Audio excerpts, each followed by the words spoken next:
Welcome back, boys and girls, to another episode of K-Babe Comparisons. My name is Mr. Knowitall, Daniel John Schafer, and I am joined once again by Mr.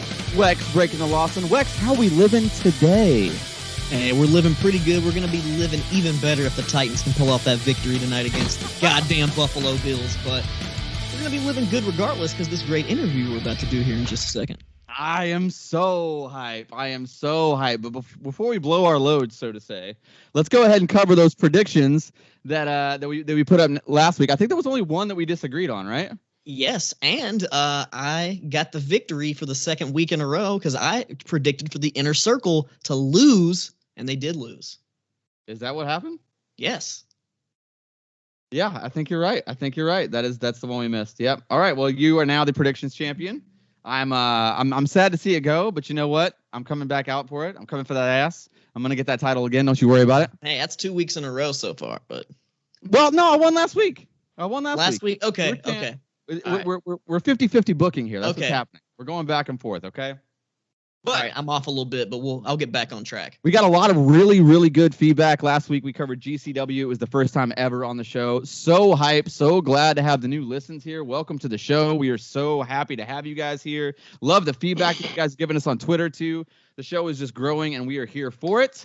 So without further ado, I want to bring out the main event here. The first ever repeat guest on the Indie Spotlight, the first ever two-timer here, the Suplex Assassin, Mr. Alex Kane. Welcome back to the show, bro. How you doing? What's up, dudes? How's it going, man? I'm excited again to be here. The first two-timer, you know. Yeah, I can put that on my resume now. There you go. I love it. Put it on my resume. I love it. If we help get you bookings, we'll just take a small fee. No big deal. Very prestigious. Very prestigious indeed. So it's been almost a year since you've been on the show. Yeah. And the last time you were on the show, I think we had one of the last questions we asked you was, if you could go anywhere right now, if you could go to NXT, if you could go to AEW, if you could go, even straight to the main roster on WWE, where would you want to go? And you pulled the name out of the hat, MLW. And now look at you, dude. You are the shining star of MLW. We love it, bro. So walk us through that process. What was that like? I mean, you were on the show. Were you all right? Don't kayfabe me now. Were you already talking to Court? Was that one of those things? No. I was not talking to Court. I had a few people tag MLW on posts of mine and stuff like that. Yo, we need this guy. Yeah. But I wasn't talking to anybody. I think around, was it May? Yeah, around May sometime. I just randomly checked my booking email or whatever just to see if somebody sure. I was starting to build up some steam or whatever. So see if anybody wanted to book me. And I saw an email from Jared St. Laurent, and I was like, whoa. Who is this guy? And it said hey, you ever interested in working for MLW? And I was like, this has got to be a joke. Somebody's pranking me right now. Somebody is pranking me right now. But I was like, you know what? If it's a prank, I'm not going to give them any pertinent information. No, did you no sell it? Did you no sell it? No. I didn't no sell it. I was like, I'm not giving any pertinent information. I was going to be like, hell yeah. So I did, and the next day he emailed me back. He was like, hey, we can talk or whatever. So we talked about it. We negotiated everything that needed to be negotiated. And then I had to sit on that shit until the fucking the open draft. And then nice.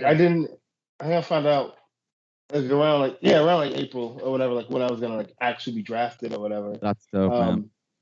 And then we did the little interview that played during the draft. I was so nervous. I was so fucking nervous. I was sweating so hard in that damn suit. But it was fun. And even when it aired and whatever, because I played it on the TV. Yeah. I put it from YouTube on TV. And I already knew what was gonna happen, but even when I saw it, I was like, "Let's go!" Yeah, dude. We're all hyped. That's that reaction.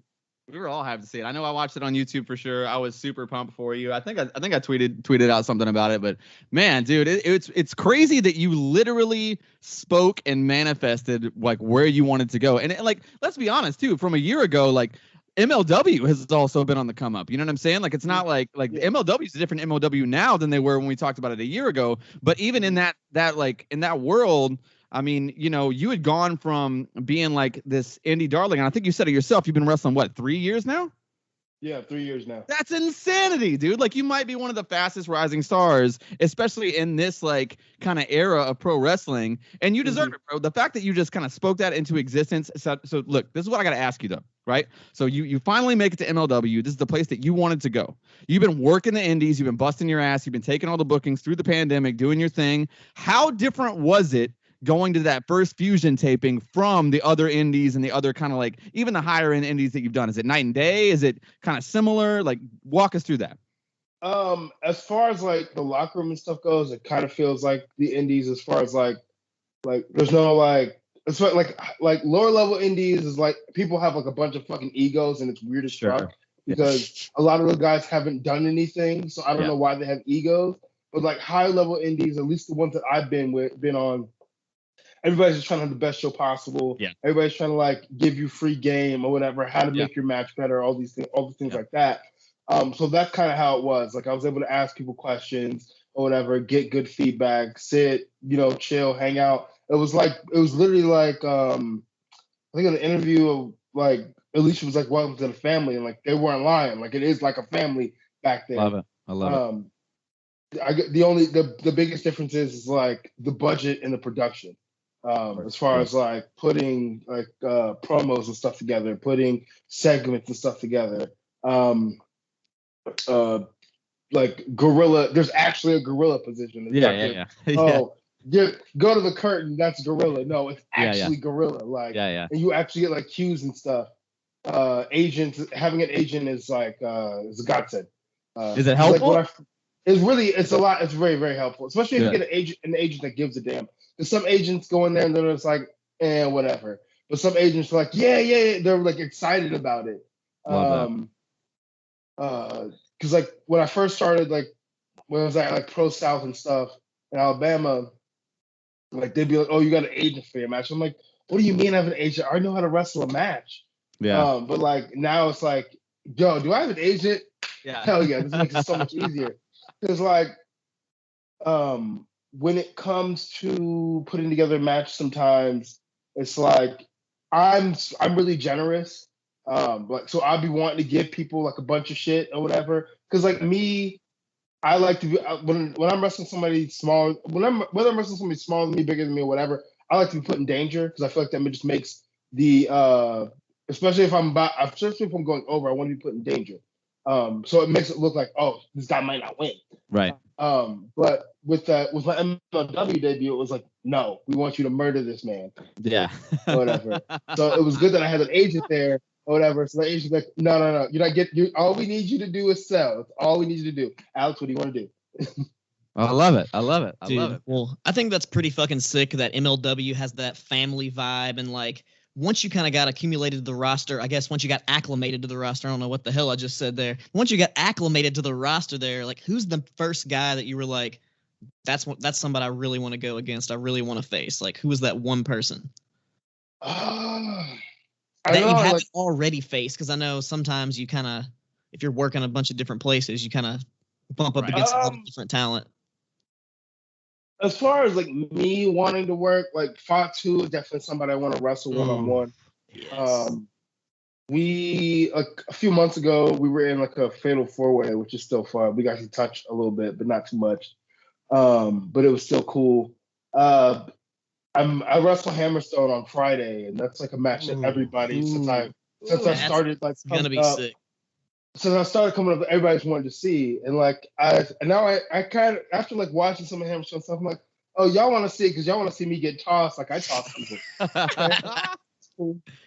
I'm gonna fuck them up. It's okay. I love it. Dude. I already have ideas churning.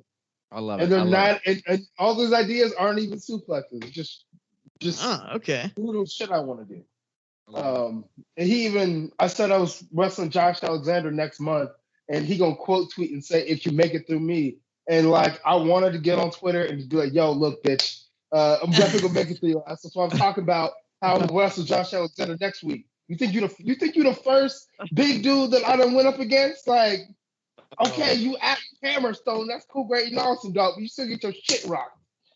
Oh, dude, I love it, it. dude. I fucking love it, dude. I love the vibe for sure. I don't care how many buses you got. I don't mean you can't get knocked out. I want to go back and talk about agents just for one quick second. I'm glad you brought that up. So you went to MLW. Having the agents was a big thing for you, right? So who was the agent that was like, oh my God, like agents are actually worth a shit? Like who was that person? Davari. Oh. Like Muhammad Hassan Davari. Yeah, the original Davari. Yeah, The OG. original Davari. OG. Yeah, he was fire. He was really, I mean, of course he's super knowledgeable, but like he was really patient too. And he was also offering ideas and stuff. That was fire. I love it, man. I love it. Wex, what else you got for him, man? So, we have like the little forbidden door thing going on in wrestling. And, we got some MLW talents that also, I guess, now are signed to AEW with Lee Moriarty and Bobby Fish kind of going both ways. Yep. Do you ever see yourself possibly in the future popping up at any other promotion? Doesn't even have to be AEW, maybe like a GCW or something? Probably not. So, contrary to popular belief, Bobby Fish and Lee Moriarty were not signed to MLW. Oh, just kind of like a one-off thing? Ah, I got you. Okay. That's not from the office or anything like that. That's because like when I signed or whatever, in my contract, it was like, you can't work here, or here, which makes sense. Right. So I think they just brought them in to do some shit or whatever, which is smart as fuck. See, the thing I don't think a lot of people understand, Corey's a fucking genius. Oh, of course. That man is genius. And, so like, yeah, he brought them in to do some dates or whatever. It ups the profile of MLW, and then it also MLW's like for guys that aren't signing or whatever, kind of feels like it's a launching pad.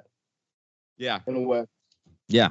Hey, it must mean something because WWE helped nix a streaming deal through Fox that MLW was trying to get. So they're definitely doing something right if WWE's worried about it enough to nix a deal.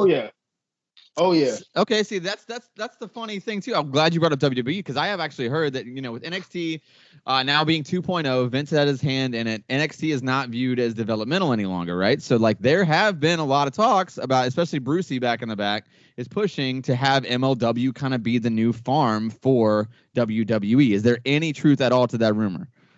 I don't think so. Okay. I think Court being the businessman that he is, it would have to be something that truly benefits both parties and not just benefits one. Because just because you're connected to WWE doesn't mean it's benefiting you. Absolutely. Look at all the damn. Yeah. That's like prime example. I think so. Yeah, I don't think anything's really going to come of that.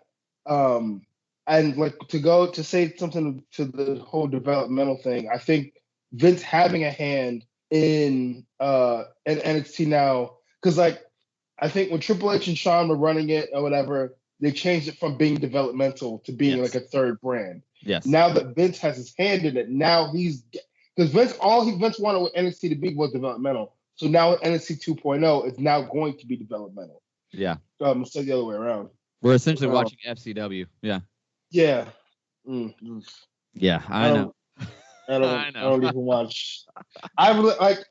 If I do catch it, it's because Ben Buchanan's on there because he's a buddy of mine. That's Bull Buchanan's son, right? Yeah. Or That's you can say JC Lane or whatever. Like if my friends are like people like I've met on the independents are on there, I'll watch it. But other than that, I'm not really fucking with it.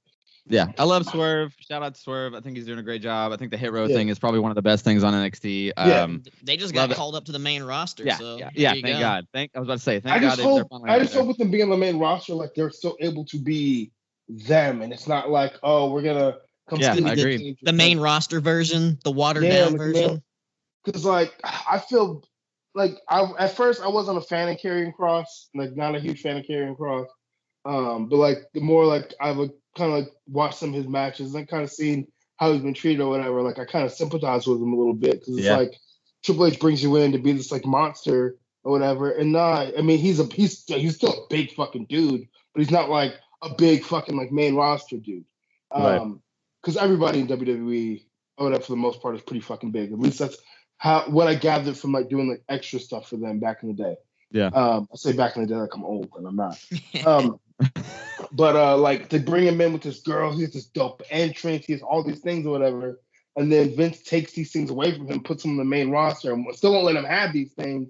And it's like, if he doesn't have those things, that takes away from what the character is supposed to be. Right. Because you can still let him have those things and then further develop his character, not take these things away and then try to develop him with that. Because they try to give it back, it might not work. Right. No, I totally agree with that. Speaking of taking things away and adding them, we can't not talk about King Mo, right? We can't not talk about that situation. When was the first time you guys got together? What was he like the first time you met him? How is he now? Mentor, coach, friend, all the above? King Mo's like the uncle I always wanted to have. Like he's like, love it. he's very endearing. He's always trying to always giving me little bits of knowledge and stuff like that. Always trying to show me new moves, new transitions and stuff like that. And like we really do play off of each other. Like like out there on screen. Like it's not like, oh, you gave them this script or whatever, and like they're doing this. Like no, this is like our ideas coming to fruition. Love that. Or whatever. The chemistry is like, I kind of felt like we were gonna have some chemistry, but like I didn't know we were gonna be like this, like congealed. No, it right fits, off bro. the bat. It fits so good. Yeah, it's so good. Wex, what you got for him?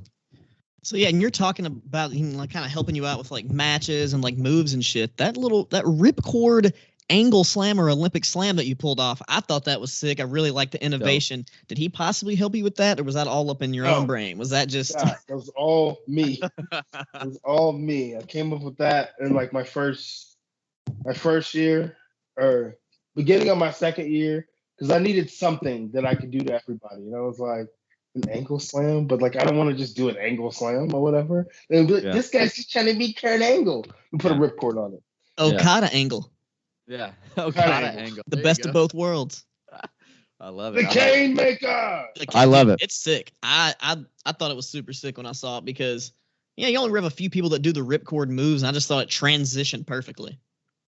Yeah. I was talking to Davey Richards after the last taping or whatever, and he literally, like, I was asking for like critiques or anything like I could do better, and the only thing he literally said was the two things he said was actually three. He said he liked my match, which is great because I've been wanting that from him, and I'm not mark or not, I don't give a fuck. I wanted that. Yeah, of course. He said he liked how I work, and then he said the only thing that he would do is like, instead of like pulling into, like jumping into it, kind of like being more aggressive with it. Ooh, yeah. Kind of like Lesnar really with like he used to do the F5, like really aggressive. Yeah. Okay. Yeah. Ooh. I can like picture that in my head now, and it just sounds like feels vicious and looks awesome in my mind. So yeah, that's awesome, dude. So man, okay. So we talked about King Mo. We talked about MLW. If there's one guy in MLW, if Court comes to you and he's like, dude, you know what? You're our guy. You can pick anybody on this roster, and I'm going to give you 3 months, 90-day long feud with him. Like 3 months, like a big long storyline. Who's the guy on MLW roster right now that you'd pick to face? Ooh, I'm a heel, bro. Oh, heel babyface be damned. If you want to get like in the ring, have a good story, you're going to tell good stories in the match. Bell to bell, who's the guy that you could wrestle for 3 months straight and not get boring? Oh, fuck. I don't. Probably either Tom Lawler or Davey Richards, I think. I love there's so much. There's so much to learn, but I think Lawler is like, oof, that'd be so good. You got style too, like would just be insane. Yeah, it was funny. Like I think like 3 months before I even signed with MLW, I got to wrestle Tom Lawler at Paradigm. Oh, nice! And that was huge for me. Was that the UFWI rules? Yeah, UWFI rules. UFWI, yeah. Those matches were sick. Yeah, and that match was fire. Like we had really good chemistry there. So if I got to have he's like, well, I remember we were putting the match together. He's like, I don't know pro wrestling or whatever. I'm like, I mean, okay. like it kind of worried me for a second. But then we've actually got put together and we were doing it. And I'm like, this motherfucker's acting like he saying he don't pro wrestling, but he's so damn good at it. Fuck this guy. He's really, really fucking good. So yeah, definitely Tom. I love that, man. All right, well, everyone knows you as a singles wrestler, but a lot of people don't know. You got a tag team partner, and you got a big match coming up in Nashville this weekend, if I'm correct, on Saturday. Yes. Me and Damian Tangra, Suplex Science, are going to beat the shit out of members only. Ooh, I love that. I'm looking forward to it. I'll be right there. I'll be right there at ringside for that one. We will be dog walking them. they like to run their mouths just a little too much. Any chance at all? All right, give me a percentage chance. What's the chance that we could possibly see that tag team in MLW? I don't have a percentage for that one. That's fair. I'll get you out of that shitty question here pretty quick. Hey, how about, all right, so I know we talked about on the when you sign with MLW, you can't work for this company, and this company. Or how about international companies? Is there any opportunity for you to possibly go to Japan, maybe Mexico? Yeah, so they have connections in Mexico and Japan. Awesome. That's one of the things I asked about, like, how would I be able to utilize the office to get to those places. I think I'm going to have to wait till like things like really, really open up. But I just got my passport. So whenever those doors are open, I'm going as quickly as possible. Which companies exactly are they affiliated with in Japan? Do you know? I do not know. Oh, because there's tons of different promotions. So yeah. But either way, a lot of those guys over in the Japanese side of things, they kind of like intermingle with different companies and stuff. So, it'll be really interesting to watch that and how you grow from there. On this show, we've kind of switched up the format a little bit and talked a little bit more about AEW. And obviously, they are the talk of the town. Did you watch All Out? Did you see the crazy pay-per-view? And what were your thoughts on the quote-unquote possibly greatest pay-per-view of all time? No, I didn't. I have, and that's no shade to AEW because I don't even watch WWE. Right. I don't really watch cable television anymore. No, that's fair. I'm far too lazy. So no, I really don't have anything on that one. Nothing on All Out. All right. Nothing on All Out. Was there like all right. Royale match? Hold on. I'm talking about the pay-per-view with CM Punk, Adam Cole, Bryan Danielson. They all debuted that same pay-per-view. Ruby Soho was on the show. Like it was a pay-per-view. It wasn't on cable. It was like their last major pay-per-view. Yeah, no, because I'm not buying a goddamn pay-per-view. You were probably wrestling that night anyway. What night was that? It was some Saturday night. Like it was a Sunday. Oh, was it a Sunday? Yeah, it was a Sunday night. I probably wasn't wrestling, but I'm not buying 2 months ago. That's fair. So one thing that I want to touch about on that Southern Underground Pro match you got coming up, I know you actually, that's another thing you kind of spoke into existence last time, is how you wanted to wrestle at SUP, but the last time you wrestled for him, there was no fans. So are you excited this time actually to be in front of fans at SUP and get to like feel that real deal Basement East energy? Yeah, hell fucking yeah, man. Yeah, I'm excited. I've been waiting for folks to go back. The main thing I'm looking forward to is everybody getting hyped to my music. That's one thing I'm really excited about. A massive pop. Yeah, the pop's gonna be huge. And then like from like the shows that I've seen on like YouTube or whatever, like everybody standing by the ring and everybody getting into it. Like I can't wait. I know that atmosphere is going to be electric. Yeah, I'm always by the corner turnbuckle when you come by the entrance. I'm always right there in the fucking front. Those are the funnest, most fun you'll have at a wrestling show. Probably wrestling and as a fan, just because the energy. Is that Saturday or Sunday? Is that Saturday? Sunday afternoon, like Sunday, like 2:00. Okay. All right. I'm going to try to make that. I got to do that, my whole real estate thing, but I'm going to try to make that work. I'm going to be there for sure. And I'm going to have my Alex Kane t-shirt on. Yeah. So we did talk about GCW last week. Is GCW another one of those companies that is it part of the forbidden door that you are not allowed to cross these days? Okay, all right. Okay. Well, so is there like a level to the indies? If they're like a Fight TV streaming indie, like no, but like if they're I mean, I think there's some like as long as it's not like because I feel like GCW is almost like national television almost. Yeah. So if it's like a national television product, then no. Right. But if it's like just like I can still do IWTV. Like I can probably still do some shows on Fight and other networks. But if it's like national TV, no. Gotcha. Yeah. That makes sense. So how do you feel about the pairing with Vice? I mean, do you watch Dark Side of the Ring? I've watched a few. I've definitely watched a few. The last one I watched was the Chris Canyon one. That shit made me sad. Yeah, but then it also I was like, I didn't know Chris Canyon was this dope. Like I didn't know he was like way ahead of his time and shit. So that was cool. The partnership with Vice is gonna be dope. I just can't wait till like I get one of those specials like Hammerstone and Fatu did or whatever. It's like, yeah, bitch, Alex Kane on Vice TV. Love it. Fuck yeah, that'd be so sick. Yeah, I would love to see that, man. I'm excited about it. So what do you guys have? What do you have coming up like on the docket? We got something this weekend for sure. What do we have in the very near future for Alex Kane? Yeah, I've got PCW Ultra Friday. I've got SUP on Sunday. I've got MLW November 6th. Let me see.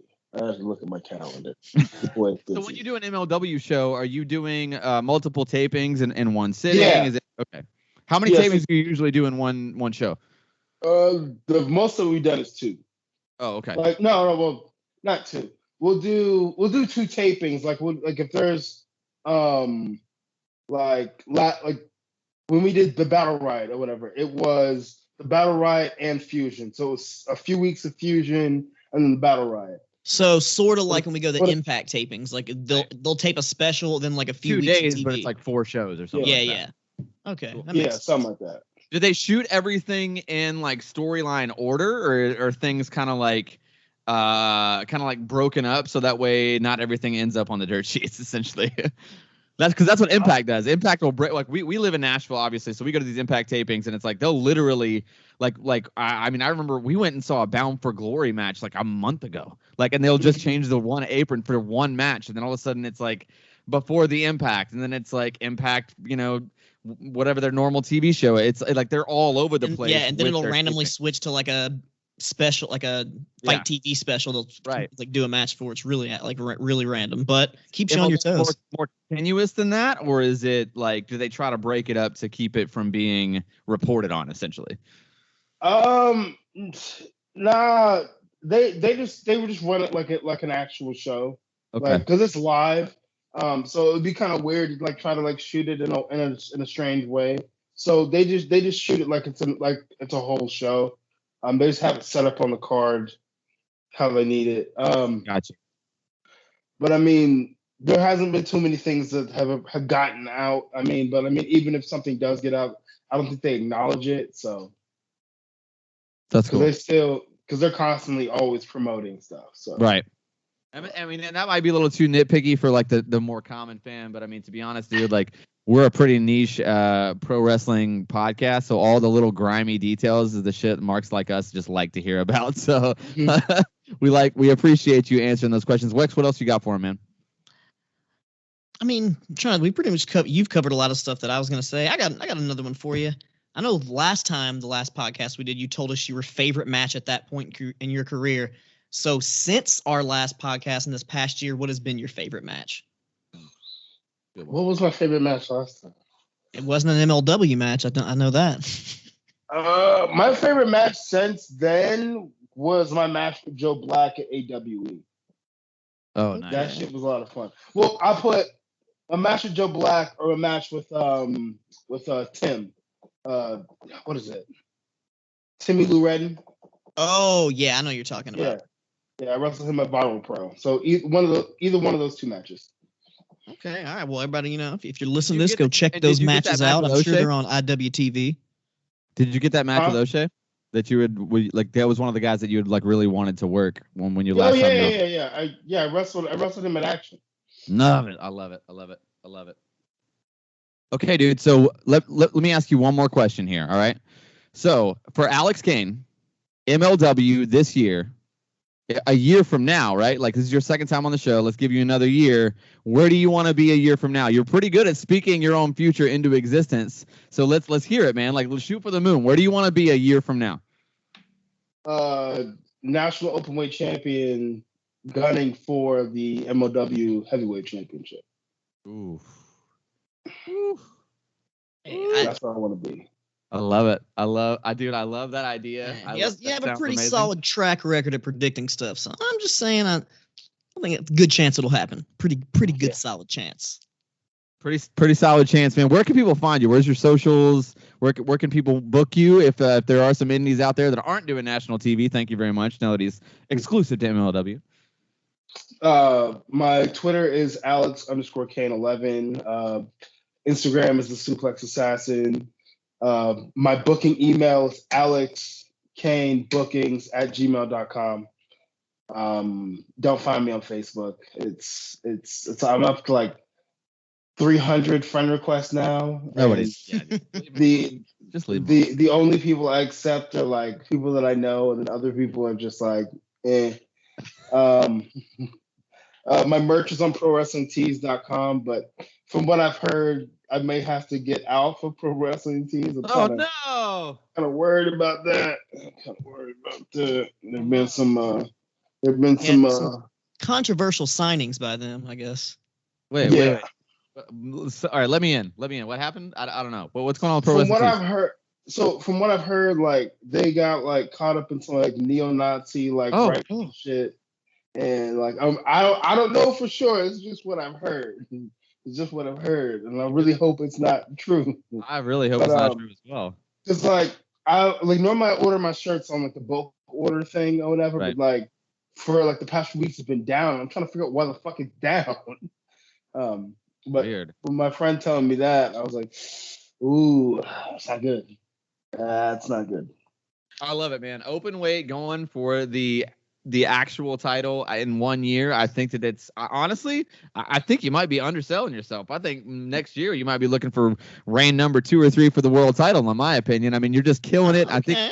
I think, dude, honestly too, what I noticed the most, to be completely honest with you, is how Court has been handling you, like publicly. His interviews, his media statements, he's publicly come out and said that Alex Kane is the guy that he's trying to get behind. That has to be a great feeling. It's the greatest feeling on the planet. Dude, I got to tell you that, like, we have been so hyped for you. We've been loving what you've been doing. We've been closely monitoring what's going on. Also, too, not to get, like, too personal here because this is a pro wrestling podcast, but, like, the things that you've been tweeting about, the let's say your standards and your morals and the things that you stand up for, I greatly appreciate. And I love, I love the fact that you use your voice to speak up for things that you care about. I think that means a lot. I'm glad that you stand for something that I can find value in. I think that means a lot to pro wrestling fans in general and just people in general. More people with a voice should have a voice and stand up for the right thing. And I appreciate that.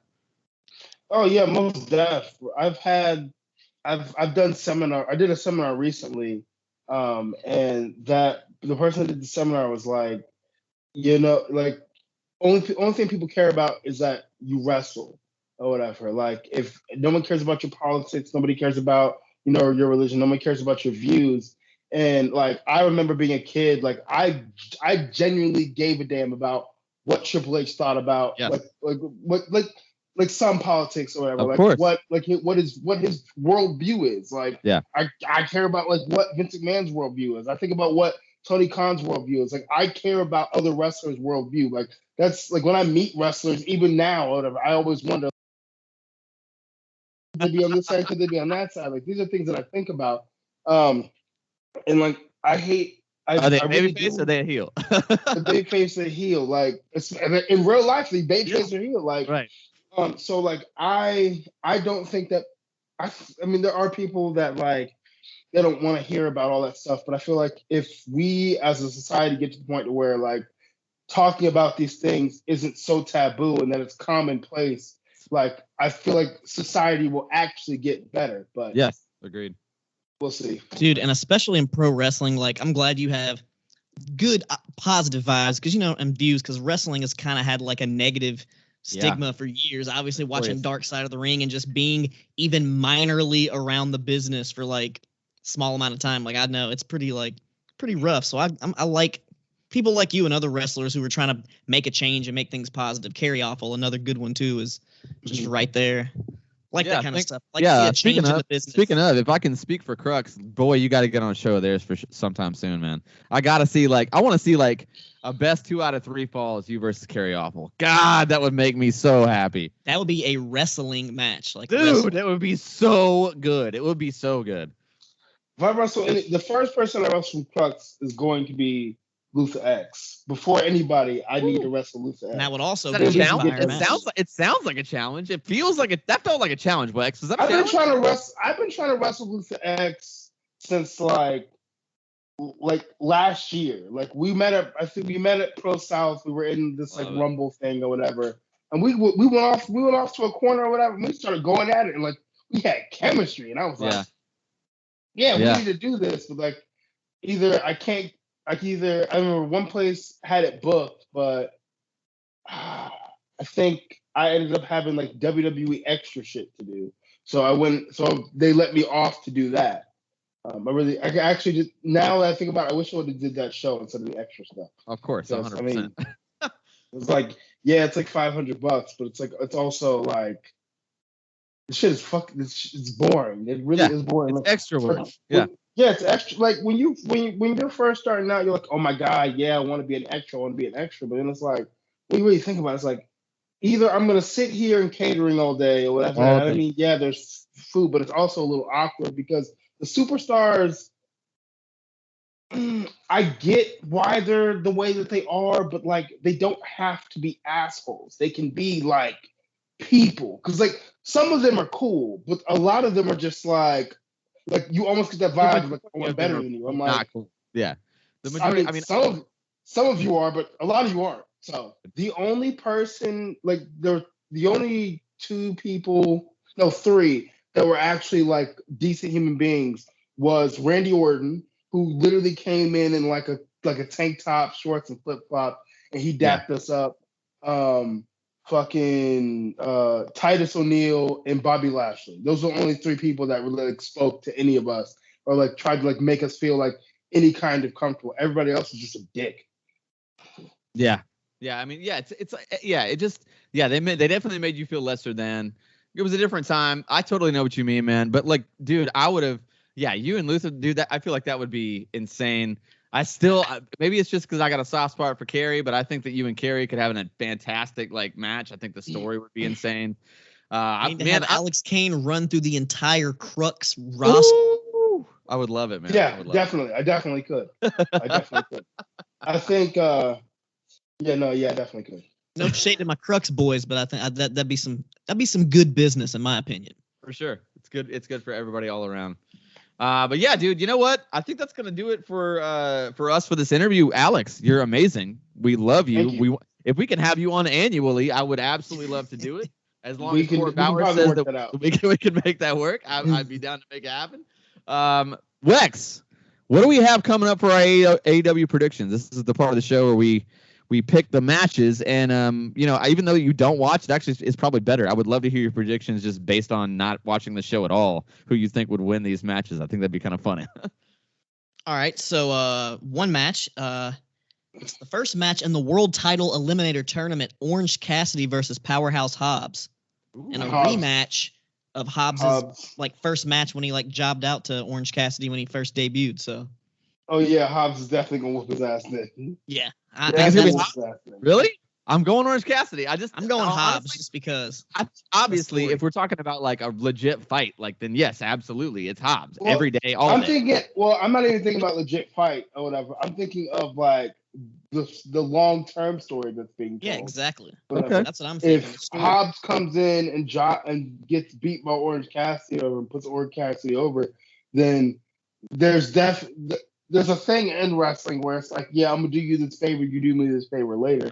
I think it's gonna be Hobbs going over it or whatever. If they ain't trying to build Hobbs a main event player, they are. No, they're doing a disservice to everyone. I agree. Everyone. I like it. I'm still gonna stick with my pick. I'm still gonna say Orange Cassidy. But what else we got on the docket? And the other match that's on there is Anna Jay versus Brit Baker. It's not a title match or anything, just Anna Jay versus Dr. Brit Baker in a singles match. And non-title. It's non-title? Pretty sure it's non-title. Mm-hmm. See, I feel like when they do those non-title matches, it's just a way for them to get the challenger a win most of the time. Oh. So I'm going to go Anna Jay, actually. I think I'm going to go Anna Jay on that to make her a viable contender. I think that makes sense booking-wise. I think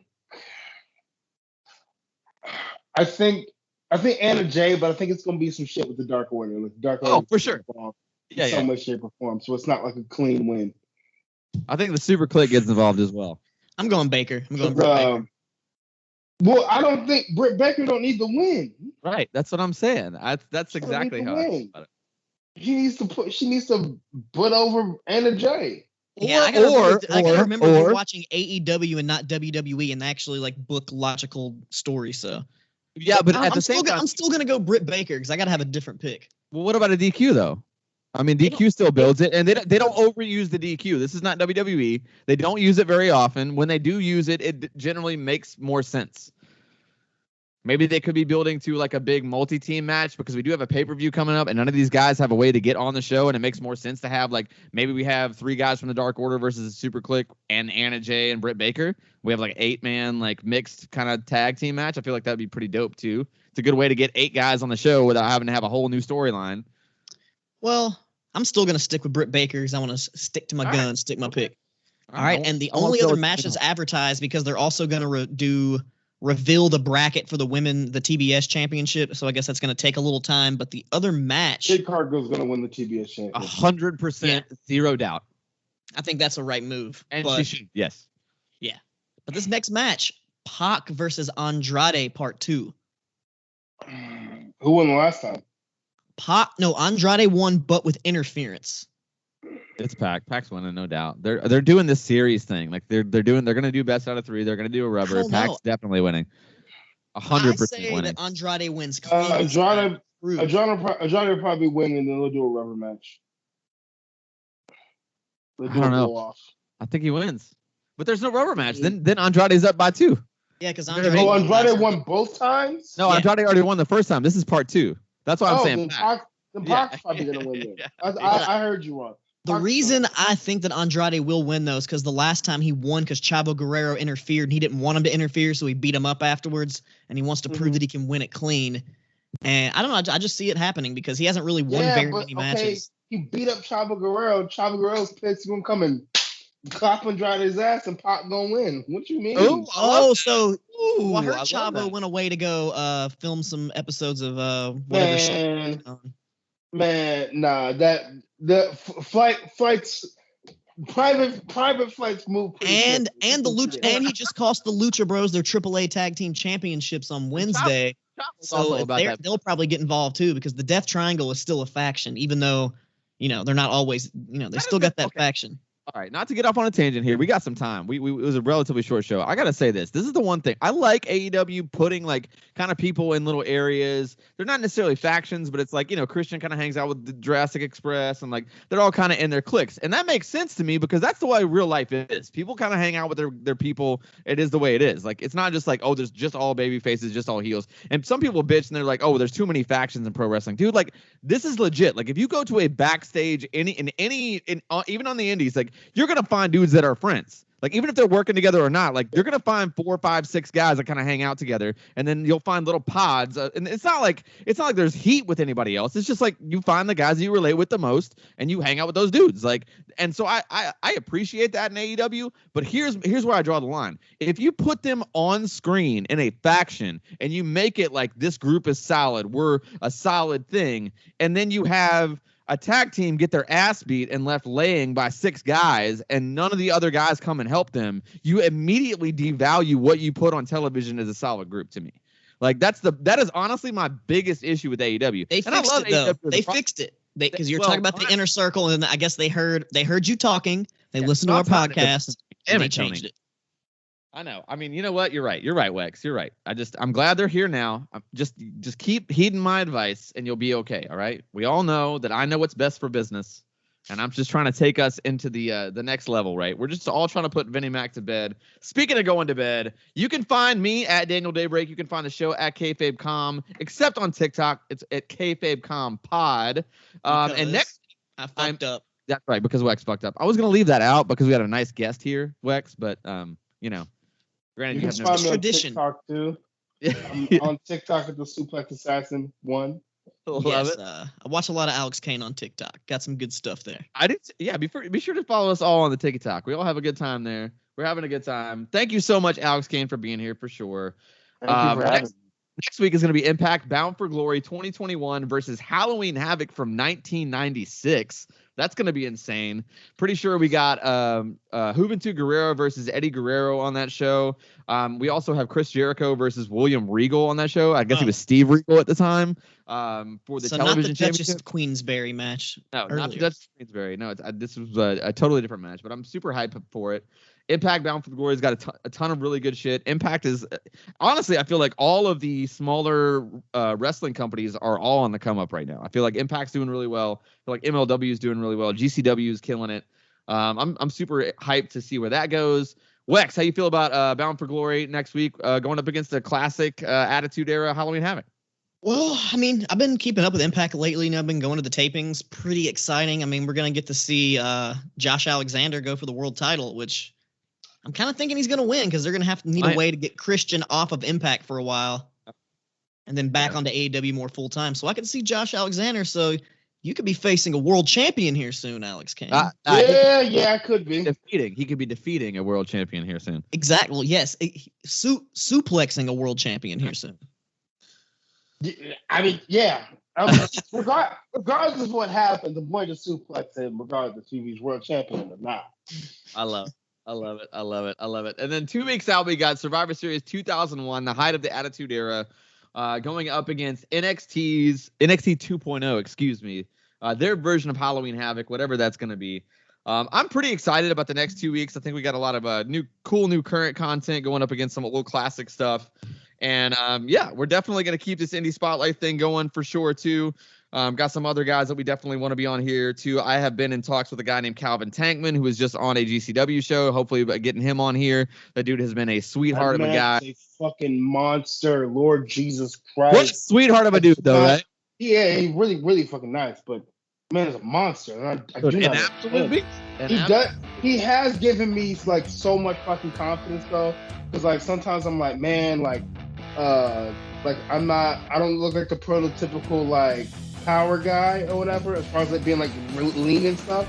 And then I look at Calvin, I'm like, this man is bigger than me, belly and all, runs around whooping people's asses and so agile, like so agile and shit. Another guy, Hoodfoot, same way. You don't care, and don't nobody else care either. Gives a damn, bro. If you can move and you can work, we don't care, bro. And both those guys can go. So I'm hyped, man. I'm hyped about what we got going on in the show. Dude, Alex Kane, any last words, any parting words for the crowd here? Go to Vault Monkeys Pod, sorry, but they have merchandise, and it has my face on it. Go buy the damn merchandise. But I love it. But I'm into it. That's going to do it for us this week. We'll see you guys next week. We're out. Peace. Peace.